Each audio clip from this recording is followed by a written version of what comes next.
Misalnya sekarang saya berterima kasih kepada Gubernur Jawa Timur yang meluncurkan program Putri Jawara ya. Putri Jawara. Ada Putri Jawara ini pemberian modal kepada ibu-ibu rumah tangga yang sudah buka lapak jualan di rumah atau di tempat lain. Dia diberi modal 3 juta rupiah untuk pengembangan usahanya dengan syarat yang sangat ringan ya.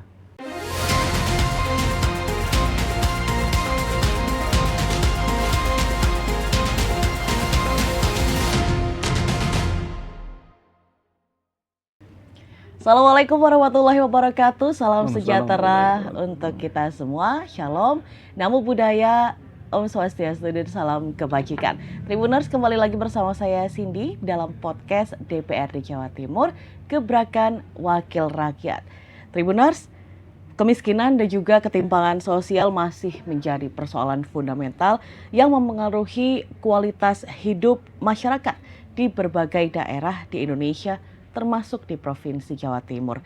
Sebagai provinsi dengan jumlah penduduk terbanyak di Indonesia, Jawa Timur menghadapi tantangan yang cukup kompleks dalam memastikan pemerataan pembangunan, ketersediaan lapangan kerja, serta akses layanan dasar yang merata bagi seluruh lapisan masyarakat. Nah, meskipun pertumbuhan ekonomi Jawa Timur menunjukkan tren positif dari tahun ke tahun, kondisi tersebut belum sepenuhnya mampu untuk menekan angka kemiskinan secara signifikan dan juga mereduksi kesenjangan sosial di antar wilayah. Pemerintah Provinsi Jawa Timur secara konsisten melaksanakan berbagai program terpadu dan juga kolaboratif untuk mempercepat pengentasan kemiskinan dan juga ketimpangan sosial yang berfokus pada peningkatan pendapatan, kemudian pengurangan beban pengeluaran dan penargetan kemiskinan ekstrim. Dan hasilnya, persentase penduduk miskin di Jatim berhasil turun menjadi 9,56% pada September 2024. Nah, untuk membahas hal ini lebih dalam, Tribuners, sudah hadir bersama saya Wakil Ketua DPRD Jatim, Bapak Hidayat. Selamat datang Pak Hidayat. Apa kabar? Alhamdulillah baik. Alhamdulillah baik. Ya. Pak, ini adalah masalah yang cukup penting ya bagi masyarakat, salah satunya di Jawa Timur. Menurut Pak Hidayat, itu sebetulnya faktor utama Pak yang menyebabkan kemiskinan di Jawa Timur itu masih relatif tinggi itu apa Pak? Ya, yang pertama barangkali faktor soal rendahnya pendidikan masyarakat ya. Ini sangat berpengaruh terhadap tingkat kemiskinan. Kalau dia sekolahnya rendah, maka akses terhadap pekerjaan juga makin rendah ya. Yang kedua adalah soal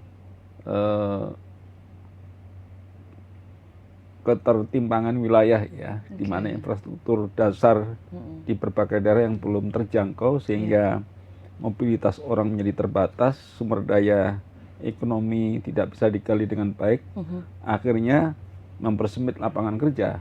Nah, ini menyebabkan rendahnya pendapatan masyarakat. Jadi dua hal itu menjadi penting, jadi faktor yang menyebabkan hari ini masih cukup tinggi angka kemiskinan di Jawa Timur. Walaupun sudah menurun ya. Betul, tapi cukup tinggi ya Pak. Salah satunya adalah faktor ketimpangan, karena kalau berbicara tentang Jawa Timur, seperti kita tahu ada Surabaya, kota yang terbesar kedua di Indonesia, kemudian tapi ada beberapa daerah lain yang mungkin infrastrukturnya belum selengkap atau sebanyak yang ada di Surabaya seperti itu ya Pak ya.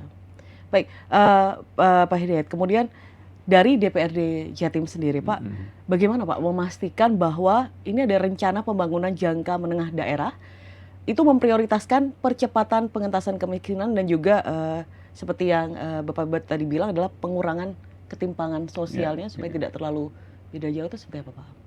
Iya, kita dorong Pemprov Jawa Timur untuk betul-betul fokus dan menjadi prioritas, dan ini menjadi salah satu misi Gubernur Jawa Timur untuk kita support sekuat tenaga, dan kita dorong implementasi Pergub nomor 8 tahun 2019 ini menjadi kenyataan di lapangan, di mana di Pergub ini ada banyak strategi soal pengentasan kemiskinan, sampai pada monitoring, sampai pada evaluasi. Nah, regulasinya sudah ada, tinggal bagaimana prioritasnya sekaligus koordinasi antar kelembagaan dan sektor ya, jangan sampai kemudian tumpang tindih mana peran kabupaten, mana peran provinsi, kemudian di OPD juga banyak program pengentasan kemiskinan, bagaimana saling mensupport satu dengan yang lain. Nah tentu hari ini kita diuntungkan sudah ada DTSN ya, data terpadu sosial ekonomi nasional, di mana rujukan semua program harus ke DTSN. Tidak boleh ada data lain, sehingga intervensinya menjadi fokus dan sudah terkonsolidasi. Jadi ketika ada orang miskin paying matters di mana, kemudian sudah ketahuan siapa yang menangani ini. Jadi tidak tumpang tindih lagi. Berarti itu bisa menjadi acuannya itu ya Pak ya? Ya, dan wajib sekarang semua program pengentasan kemiskinan rujukannya harus DTSN, di mana di dalamnya sudah ada desil-desil 1 sampai 10 ya. Dan program kemiskinan harus fokus ke desil 1 sampai 5. Di luar itu tidak boleh lagi. Ya. Dan untuk di lapangannya mungkin yang Pak Hidayat tahu itu seperti apa progresnya Pak? Memang kendalanya di update data ya. Jadi yang mengupdate data kemiskinan itu kan operator di kelurahan atau di desa. Hari ini fasilitas operator masih cukup rendah sehingga updating data kemiskinan masih seringkali tersendat. Misalnya kalau orang meninggal masih tercantum di database DTSN, orang yang sudah meningkat pendapatannya masih masuk dan lain sebagainya. Sehingga menurut saya penguatan operator desa itu menjadi penting karena pintu utama updating data itu di kelurahan. Baru kemudian naik ke BPS kemudian survei, baru ada update. Nah ini yang kendalanya adalah di level kelurahan atau desa. Iya, itu malah menjadi faktor utama sekarang ya untuk update DTSN-nya. Baik, Pak, kemudian untuk regulasi atau perda yang saat ini ada, menurut Bapak apakah sudah cukup untuk mendukung strategi penanggulangan kemiskinan ini, atau jika memang belum, apakah ada aspek yang perlu diperbarui? Saya kira sudah cukup ya, karena perkupan sudah sangat teknis ya. Ada panduan program, ada SOP, ada monitoring, ada evaluasi, dan lain sebagainya. Saya kira tinggal implementasi di lapangan saja, apakah menjadi prioritas, apakah menjadi pilihan utama, apakah menjadi concern kepala daerah, ini yang saya kira perlu menjadi perhatian kita. Baik, kalau dari mekanismenya sendiri Pak di DPRD untuk mengawasi sinkronisasi nih antara program kemiskinan provinsi dan juga kebijakan pemerintah pusat, mungkin apakah terkadang tidak satu jalan, bisa seperti itu atau seperti apa Pak?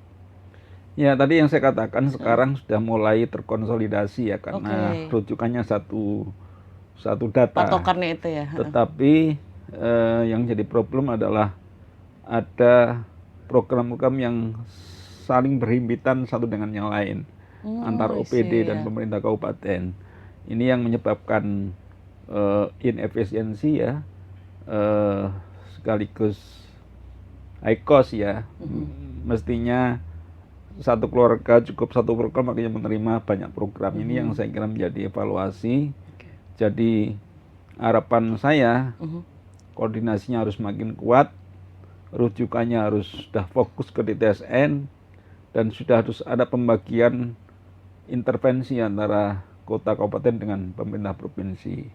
Di provinsi ada bantuan pangan misalnya, maka di kabupaten sudah tidak perlu lagi karena sudah ada bantuan pangan di tingkat provinsi. Ada PK lansia misalnya, maka untuk lansia sudah cukup provinsi, tidak usah kota kabupaten, karena ada lansia reguler, ada lansia plus. Plus ini di samping dia menerima 600.000 per bulan, ditambah lagi 500.000 rupiah. Jadi cukuplah itu menjadi wilayahnya provinsi. Nah ini yang saya kira perlu komunikasi yang bagus antara kota, kabupaten dengan provinsi. Iya, karena kalau mengacu pada data tadi berarti kan semua tetap akan dapat ya Pak ya. Iya, jadi kalau misalkan udah dari provinsi tadi Bapak bilang, maka mungkin bisa dengan program yang lain seperti itu ya Pak. Ya. Ya. Baik, kemudian dari efektivitas budget tagging kemiskinan Pak di setiap OPD, bagaimana dari pihak DPRD menilainya? Ya, jadi ketika OPD menyampaikan program kerjanya, kita tentu amati betul ya apakah ada kesamaan program dan keterkaitan satu dengan yang lain. Jadi misalnya begini ya, ada bantuan modal usaha untuk UMKM, di mana pelakunya adalah kategori orang miskin. Maka ada bantuan modal misalnya. Ini menjadi kewenangannya siapa? Misalnya kewenangan Dinas Koperasi dan UMKM Jawa Timur. Modal dengan bunga bersubsidi. Nah, artinya apa? Bahwa modal sudah urusannya Dinas Koperasi dan UMKM. Tapi urusan pendampingan tentu harus melibatkan OPD lain ya. Mendampingi supaya bantuan-bantuan ini, misalnya bantuan ternak ya, bantuan sapi, kambing, perlu pendampingan supaya bantuan ini bisa aman dan bisa berkembang.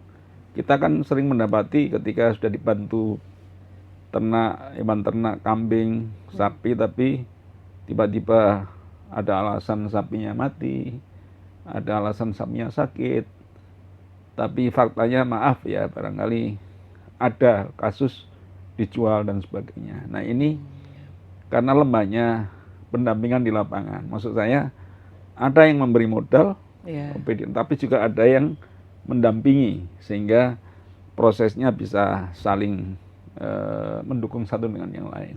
Jadi seperti bisa terlihat ya Pak ya, tidak dilepas seperti itu ya.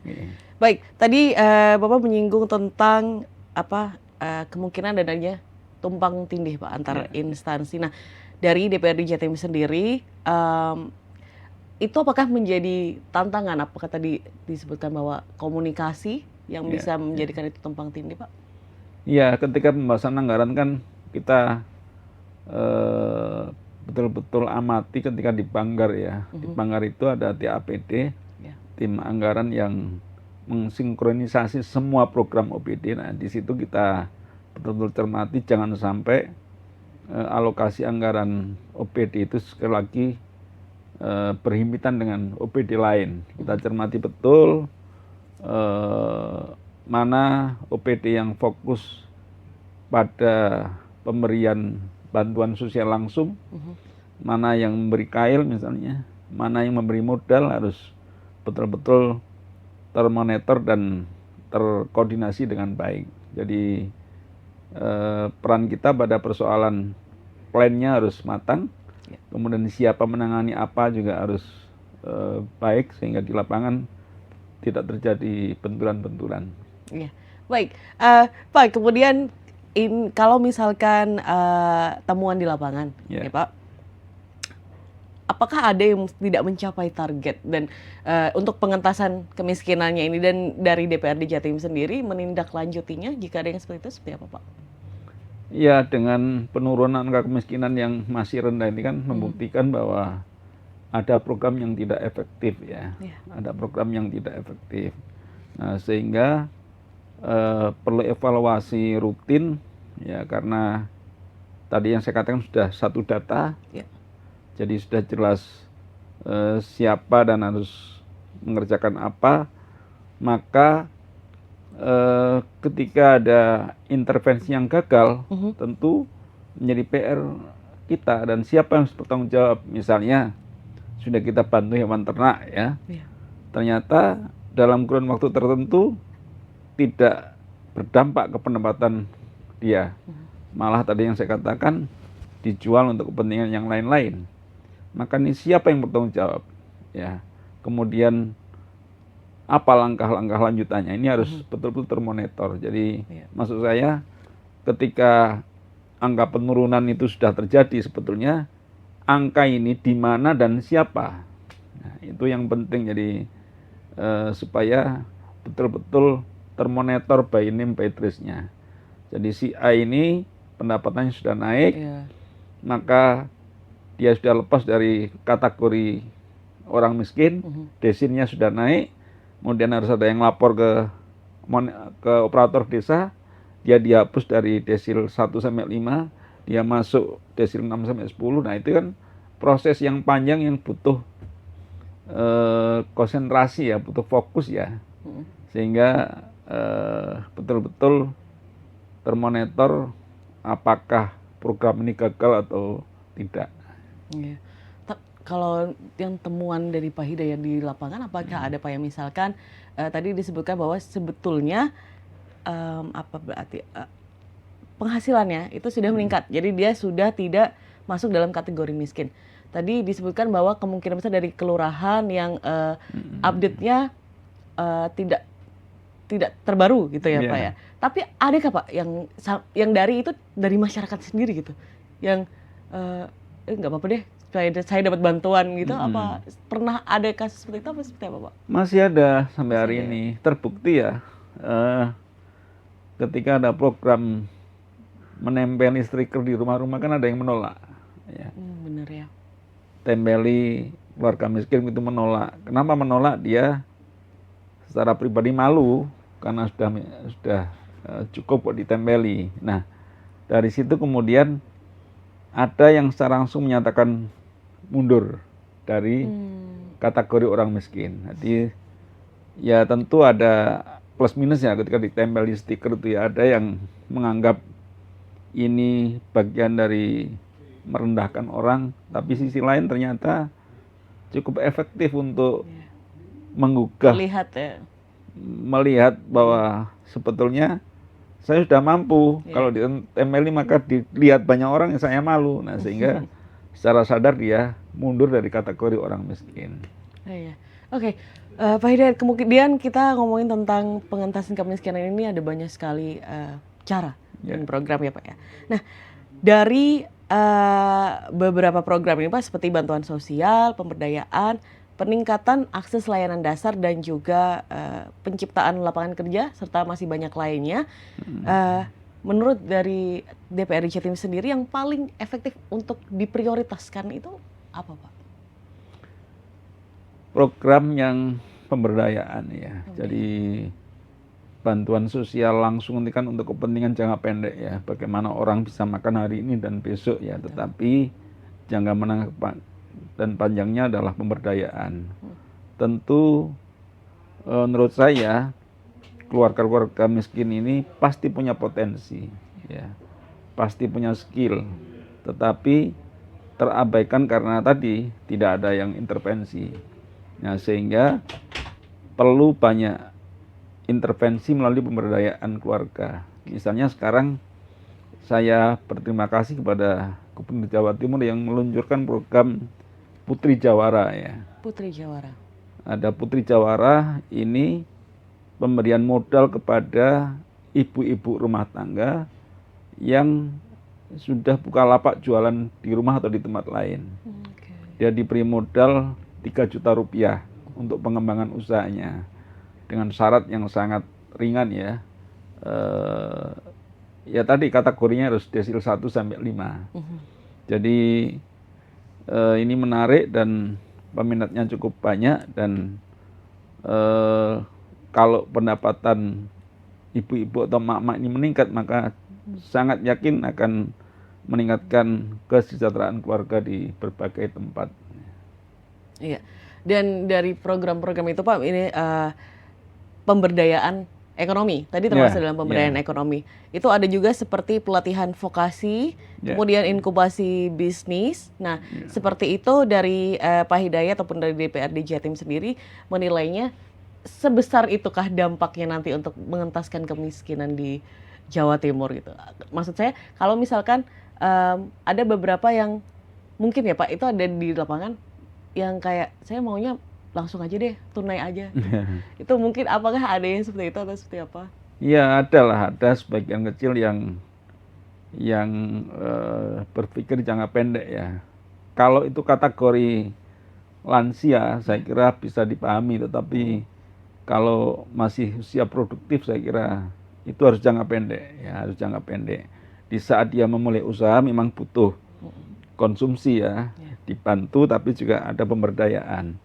Nah, tentu yang tadi saya katakan, di samping memberikan KL atau modal atau sumber daya, tapi juga ada pendampingan sampai dia terentaskan dari problem kemiskinannya, baik oleh pemerintah provinsi maupun terutama pemerintah desa ya. Jadi yang setiap hari ketemu mengawasi itu adalah aparatur desa. Yang paling tahu ya Pak. Ya, kalau Pemprov kan jangkauannya terlalu luas dan banyak ya, sehingga harus ada mandat ke pemerintah desa yang tahu dinamika keluarga miskin di lapangan adalah pemerintah desa. Nah tentu kalau sudah bersentuhan dengan aparatur desa akan cukup efektif, dan tadi terutama rasa malunya akan ada dikunjungi oleh aparatur desa, ada istilah sungkan dan sebagainya, tentu ini jauh lebih efektif. Baik, baik Pak. Kemudian dari DPRD Jatim sendiri Pak, apakah DPRD Jatim itu memiliki peta prioritas wilayah geospasial, betul ya Pak ya? Yang menjadi fokus intervensi percepatan untuk pengentasan kemiskinan di Jawa Timur. Ya, saya kira sudah ada ya, di mana kantong-kantong kemiskinan ada ya. Misalnya di daerah kawasan selatan yang memang keterbatasan infrastruktur dasarnya memang jauh lebih kurang dibanding kawasan di utara ya. Kemudian ya maaf di daerah-daerah Madura ya, kemudian di Tapal Kuda juga ada.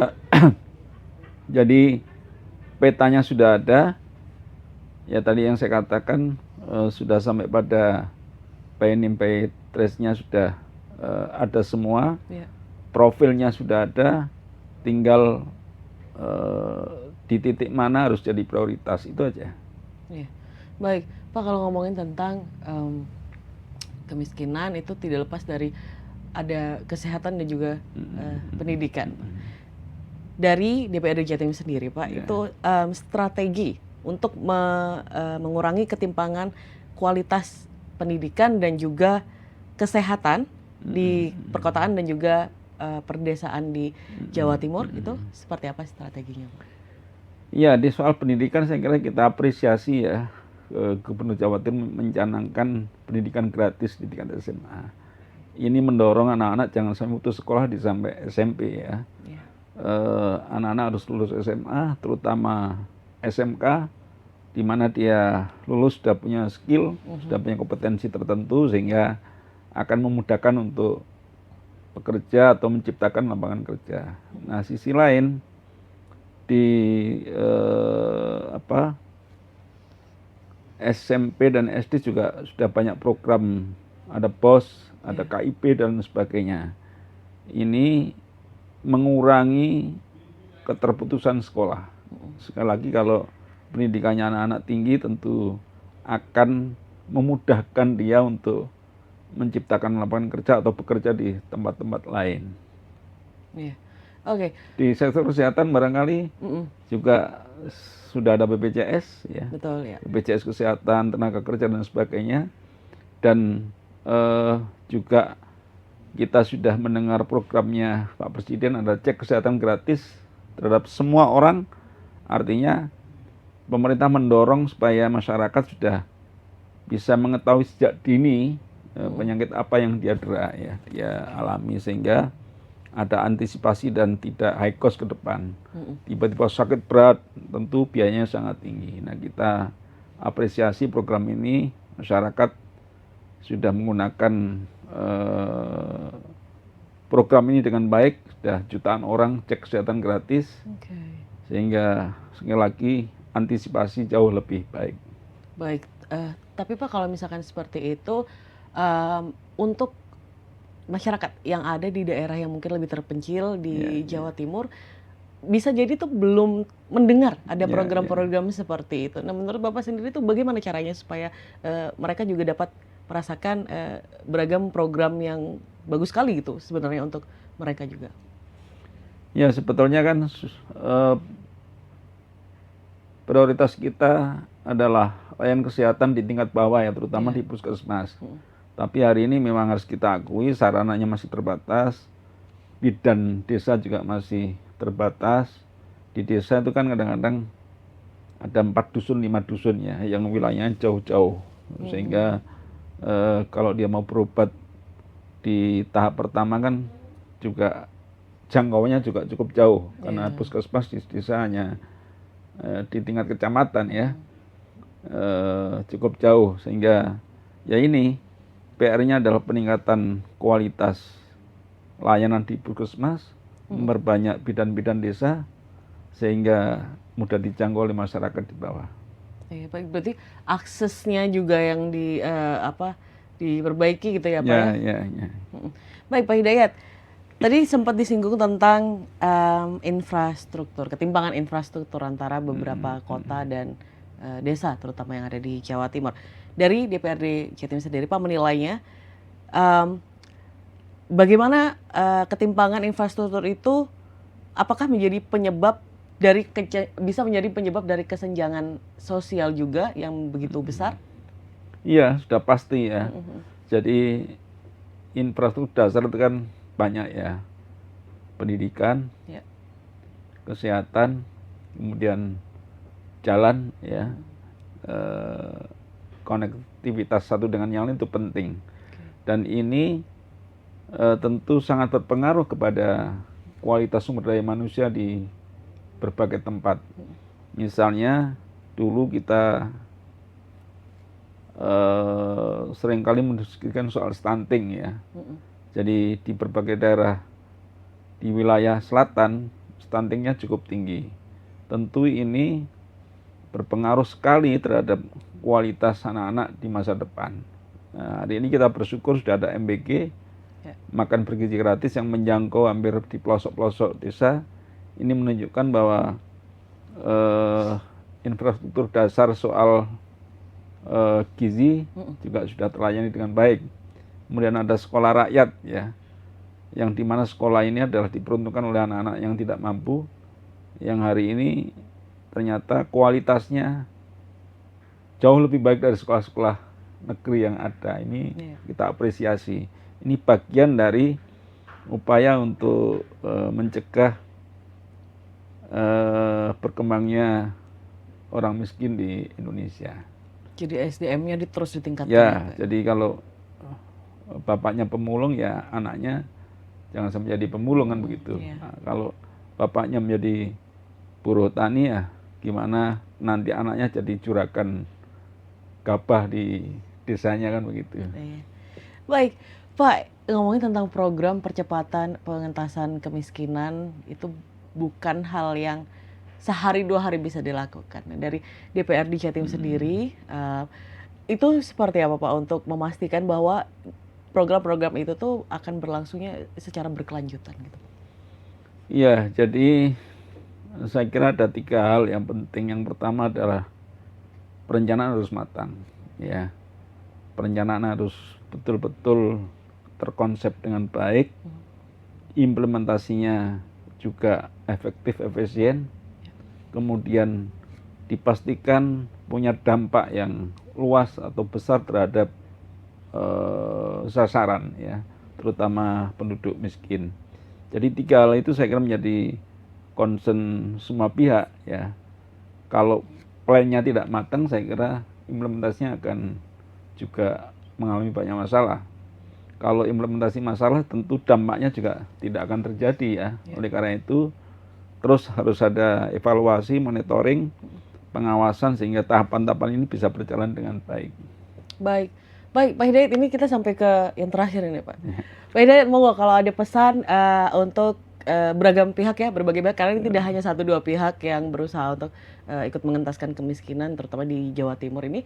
Monggo pesannya supaya terus konsisten, terus semangat gitu untuk supaya seluruh masyarakat Jawa Timur secara merata akan menjadi lebih sejahtera. Monggo silakan. Salah satu visi Gubernur Jawa Timur adalah peningkatan kesejahteraan masyarakat. Tentu harapan saya secara pribadi Jawa Timur ke depan harus semakin sejahtera, terutama menuju Indonesia Emas tahun 2045. Nah ini harus kita dukung dengan program-program yang strategis, program-program yang baik, terutama fokus pada pengentasan kemiskinan.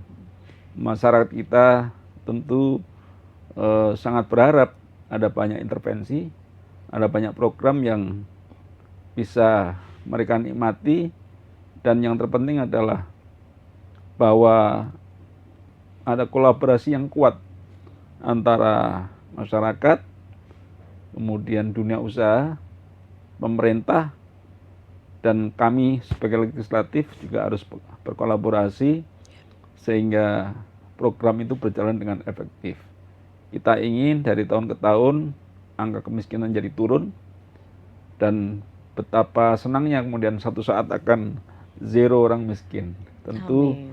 Ini harapan kita semua, Jawa Timur menjadi provinsi yang adil, makmur, dan sejahtera. Amin, amin, amin. Terima kasih banyak Pak Hidayat. Semoga tadi semua harapan baiknya untuk seluruh masyarakat Indonesia, termasuk di Jawa Timur, bisa tercapai secepatnya.